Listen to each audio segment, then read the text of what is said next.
secular reasons. Their commitment. They're committed to their presupposition. They're not addressing their presupposition from a neutral point. They're assuming their presupposition to be true. Like, their presupposition determines what they believe, and what they believe is determined by their presupposition. And so Monson said, they're not neutral, and you shouldn't be, because neutrality or approaching a position from an unbiased point is actually impossible. It's impossible. So he said that's not the question and answer. He said the question is which worldview makes most sense of rationality and meaningful discourse. Sure. So then we would present evidence and make philosophical arguments and whatnot, and then we would follow the evidence to where it goes. And if that leads to, well, this is evidently true, then that's, in my opinion, that's when we would believe the claim. When the burden of proof has been sufficiently met, when it's actually been demonstrated. But you're kind of doing that backwards. And as far as not being neutral, there's a claim being made by your presupp argument. So you are making yourself not neutral, where me coming into the argument, I am neutral. But isn't your claim that there is no God? No, I'm agnostic. My claim is I don't know shit. My claim is I don't know anything. Show me. I want to believe whatever is true. So show me the evidence, and I will follow the evidence to where it actually goes. You know what I mean? I'm not going to start off with something and then say, well, I can't be neutral. I'm going to make sure that I'm going to believe this no matter what, and then I'm going to make everything fit it. That's what I meant by, it seems really dishonest. Okay, I see what you're saying. So you're not committed to any particular worldview. You're more opposed to searching the evidence and seeing which worldview that leads to. Well, yeah, sort of. As far as the God claim, I don't have a view. As far as philosophically, it would be methodological naturalism. But as far as the God claim, I can't say that I know either way. I don't, claim to know either way. I'm not going to say that one doesn't exist. I am literally neutral. Are agnostics in the same group as atheists? Well, I'm an agnostic atheist. An atheist is simply someone that doesn't accept the positive claim that a deity exists. And I'm agnostic in that I don't try to pretend that I know things that I don't know. That's what Gnosticism is. It's you would be a Gnostic theist. Okay, so you're not close to the idea that there could be God. No, that would be great if there was. I would love if there was. That would be great. I don't know anybody that wouldn't want that to be true. But it doesn't seem to be true to me, and I only want to believe in true things. And I want to believe as few false things as possible. So I don't know what other method. It seems to me that your method is completely backwards, if that's really what you wanted. If you really want to only believe in true things, and starting off with things that you can't actually demonstrate are true, then you may be missing an opportunity to evaluate evidence from a truly objective perspective, where you're really free thinking for yourself. Not referring back to your claim, like the Bible, or referring back to somebody who already agrees with your position, like Greg Branson, but actually thinking for yourself what actually makes sense. So what do you refer to? Just yourself? As far as what?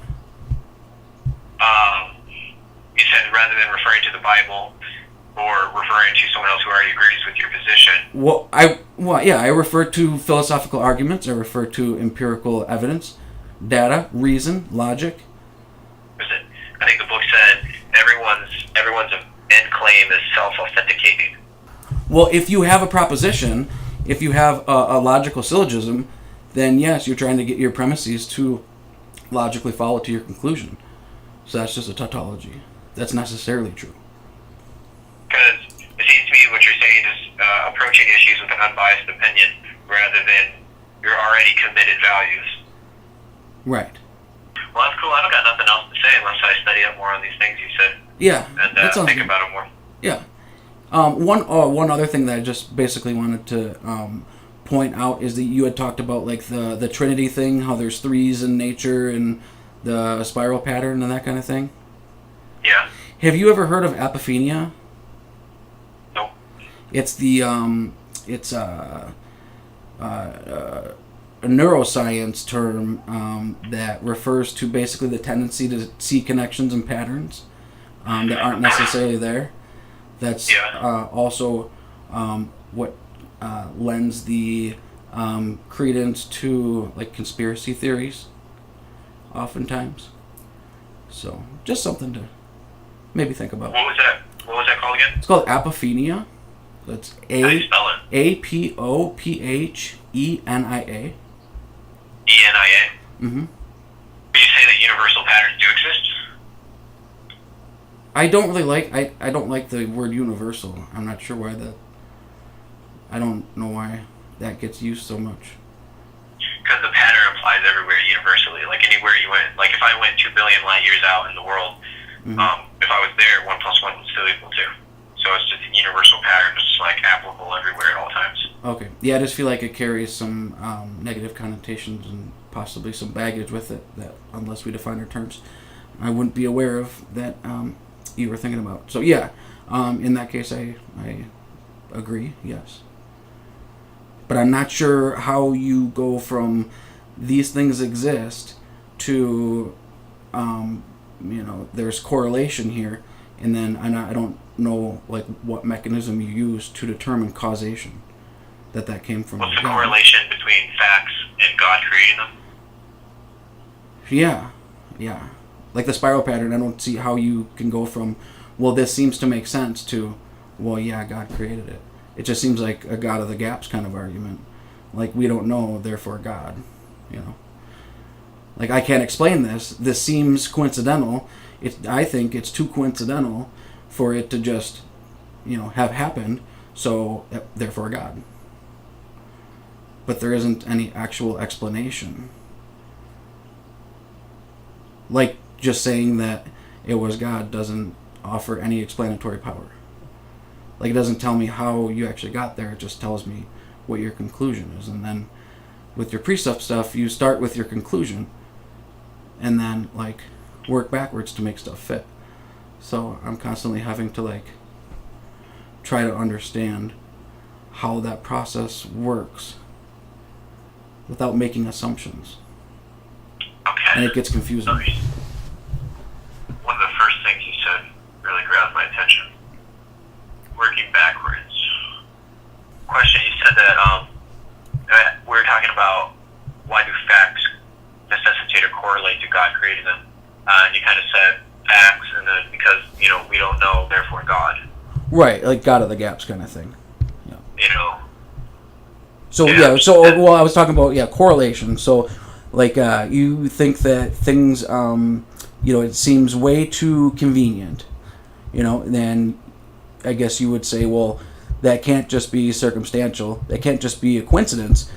It must mean something. So now I see a pattern, and therefore God, which is here's just my question. Yeah. In the atheist worldview, they say that it comes up against the same problem. That where did the universe come from? Oh, it just happened. It just Big Bang, or it just created itself. Well, how? Why did that happen? And then they get to a brick wall where they can't go past the Big Bang. What caused the Big Bang? And then they get to a place of, I don't know, but this is just my commitment or my assumption that there can't be a God because there's no proof of it. But then at the same point, when you ask, well, show me the proof that the universe started by itself, like, a car engine started by itself, I don't believe that can be demonstrated. Well, I think that's a false equivocation. I don't think that they're even close to the same thing.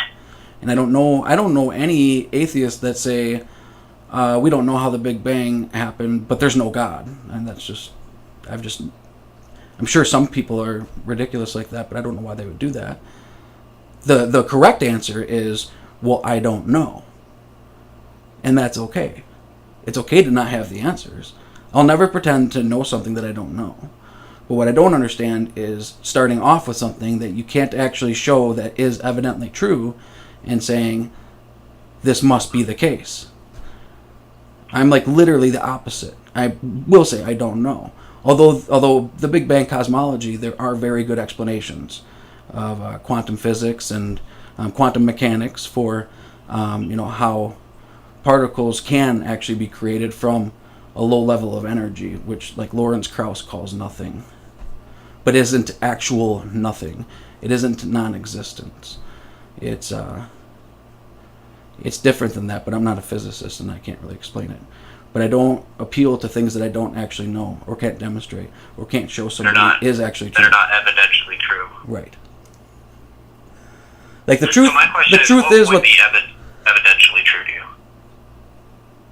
Well, things that can be actually demonstrated, either philosophically or with empirical data or evidence. 1 second. Things that can be what? That can be demonstrated either philosophically, through argumentation, or by reason, logic, and then empiricism. So through philosophical inquiry and empiricism. Yes. Like the truth is what the facts are. Do you agree with that? The truth is what the facts are. Yeah.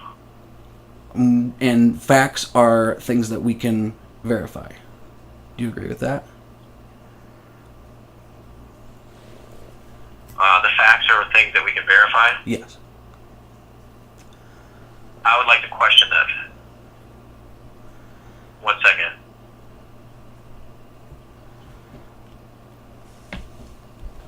So, we know it's true that 1 + 1 = 2. And this is just a bad illusion, and it can apply anywhere in principle, but we know that 1 + 1 = 2. What if I was raised in a culture where, I don't know, whatever reason, God knows reason, but I was taught that 1 + 1 = 3, and that's all I knew, and so facts are things that we can verify. So what if we were taught all our lives that it was a lie? Would we still have a way to verify it was true? Well, even if they're sincere, they'd just be sincerely wrong. That would be a case of bad information. It can't be true and not true at the same time. It is not true. So they just got bad information. They were lied to. They may think that, and they may think that they can verify it, and they may even be able to reasonably assume that that is the case. Kind of like when the only information we had was that the Earth was flat. Right? That may have been reasonable at the time, but based on the evidence, based on the information that we have, when we weigh all of that, it isn't reasonable to conclude that 1 + 1 = 3. It isn't. That is false. I see what you're saying. I agree with all those chains of the truth or what the facts are. Facts are things we can verify. Yeah. So basically, I want to only believe facts. Well, I think the thing in question is method for evaluating truth. What's that? I think the next thing in question would be method for evaluating truth. Sure, right. And that's one of my questions that I usually ask people, is basically what their method is for determining what is true. You're the first presupp person I've actually talked to. But I've studied some of it. So I kind of understand the arguments. I really don't like them. I don't like that Branson dude, like I said, but I get why people do it, but I just I couldn't ever do that. Classical apologetics focuses on more of logical argumentation and logical reasoning, and they pull that from the scripture where Jesus said, "Come now, let us reason together." So they say that reasoning is an important aspect of quality in human nature. Sure, and you're supposed to be ready to give your reasons anyway, right? Is that Hebrews? I mean, shouldn't anybody in their worldview, if you're a Buddhist, you should be ready to give your answers of why it's true. And so we see that the call for truth claims is the same across the board in worldviews, but the question is comparison of the impossibility. The world we live in, can it comport with reincarnation? Can we see that as a thing? Sure. Well, there's neuroscientists like Sam Harris that can explain what evidence there would be to justify reincarnation. He doesn't think that he doesn't think that it's actually true or that it exists. Yeah, the free will thing's something that he talks a lot about, and how basically just based on our environment and different cognitive biases and whatnot, we basically make decisions psychologically. We make decisions before our conscious brain is actually aware of those decisions, and then we become consciously aware that we made them. So in that sense, free will is an illusion, and that's the general consensus in the I would say that I'm not sure his description of it is accurate, but I believe that free will is not a thing. Well, based on yours is based on your theology, though, right? Well, also common reasoning. Every action has an equal and opposite reaction. If I throw a ball at a 90-degree angle at a certain amount of speed, it's going to bounce off at a certain degree angle. And if I do it again with all the exact same, instruments, and I do it the exact same way at the exact same speed, it's going to have the exact same result. And that's one of the qualities of the uniformity of nature. Yeah. And that there's a determined factor for everything. So if everything is mapped out and graphed to have a perfect reaction, then things can't go outside of the chain that is the flow of nature. Sure, I can appreciate that. Yeah, I agree with that. I'm glad you're consistent with that, because I don't see how people can feel like there's a divine plan and free will. They just don't seem to jive, right? That's 90% of Christianity in America today. Yeah, doesn't seem to fit, but everyone's got their thing, so. That's actually one topic I specialize in. That's actually the topic that brought me to God, was looking over the sovereignty of God and grace and how free will, or whatever it is. R.C. Sproul, he said it best. He said, although free will, let me think real quick. It's a short one, I'll be done. He said, although our choices have a sense of freedom and their immediate self-determination, they are also the outworking of God's eternal purpose and foreordination. So he said that the human choices, there's a duality to it. Okay. I can see that. Oh, and you thought Noah's Ark actually happened, right? That's a literal account of how animal kinds came to be species? So I think I'm not going to 100% claim to I know, when I talk about free will, I'll 100% claim I know what the Bible says. On this one, I'd say with a 97% sure, yeah, I believe God flooded the whole earth. Okay. I know that sounds crazy and weird, but God's weird. Yeah. Okay. Well, maybe I could have you watch some. Would you watch some stuff on that? Yeah. Through paleontology, through dendrochronology, through archaeology, through cosmology, it can be demonstrated that there's no possible way that could happen. Okay, I'd love to see that. But yeah. Okay. Sounds good. Send me that link. I will. Yeah, I will. I definitely will. I appreciate you talking, and let me know what's up when it's up. All right, man. I'm gonna let you go. Okay. Have a good night. You too, brother. Later. Bye-bye. Secular. Reason.